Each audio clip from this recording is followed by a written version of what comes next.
Sa buong kasaysayan ng NBA, ngayon pa lang to nangyari na mayroong dalawang kupunan na nanalo sa kanilang ginawang pag-trade. Marahil sa ginawang trade ng Minnesota at ng Knicks, pinagtawanan ang Minnesota sapagkat kanilang pinakawalan si Karl Anthony Towns. Sumugal kasi ang Minnesota para kay Julius Randle at kay DiVincenzo.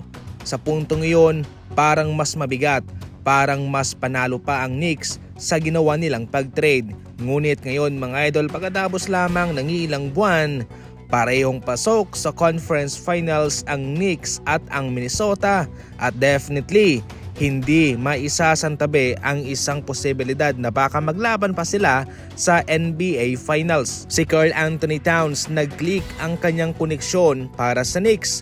Dagdag scoring option siya. Malaking impact din ang kanyang naibibigay sa ibaba sa pagdepensa at sa bardagulan. Samantalang si Randle naman ay nakapagbibigay ng balanse sa lalim ng rotation ng Minnesota at naging consistent siya, hindi tulad sa Knicks. Hindi nagbago itong si Randle sa first round laban sa Lakers ay naging consistent at ito ay nagpatuloy laban naman sa Golden State Warriors. Sa playoff palaging nagjo-choke itong si Randle, especially nung siya'y nasa Knicks pa. Pero ngayon mga idol, kitang-kita naman na siya'y komportable. Ayon pa sa mga NBA fans, for the first time, ngayon lang sila nakakita ng ganito na win-win trade ang nangyari.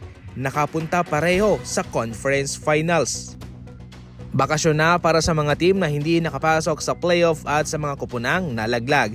Kaya itong si Giannis sa ngayon ay nagkakaroon ng Q&A sa kanyang Twitter o X sa ngayon. Mayroong mga katanungan na sinasagot itong si Giannis. Halimbawa kung sino raw ang kanyang all-time starting five. Kasama nga dyan sina Stephen Curry, LeBron James, Kevin Durant, Michael Jordan, Kobe at LeBron. Pagkatapos niyan, sinagot rin niya kung ano ang kanyang masasabi patungkol kay Stephen Curry. Sinabi niya na si Stephen Curry at si Damian Lillard ang mga greatest shooters of all time. Iniidolo mismo ni Giannis itong si Stephen Curry, pero syempre bilang respeto na rin po kay Damian Lillard na kanyang teammate ay sinama niya si Dame Jan.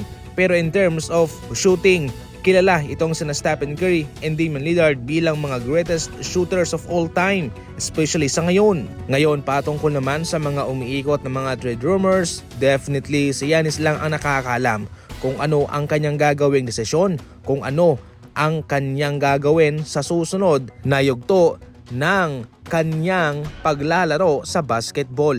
Para sa tipo niyang bumuhat na ng team, nagkampyon na siya. Ngayon, inaasahan na hindi siya sasama sa isang kupunang siya lang yung star player at siya yung bubuhat. Ngayon, expected na siya ay sasama sa isang malakas na team para magkaroon siya ng AC Championship. Pero syempre, matutulungan niya rin po ito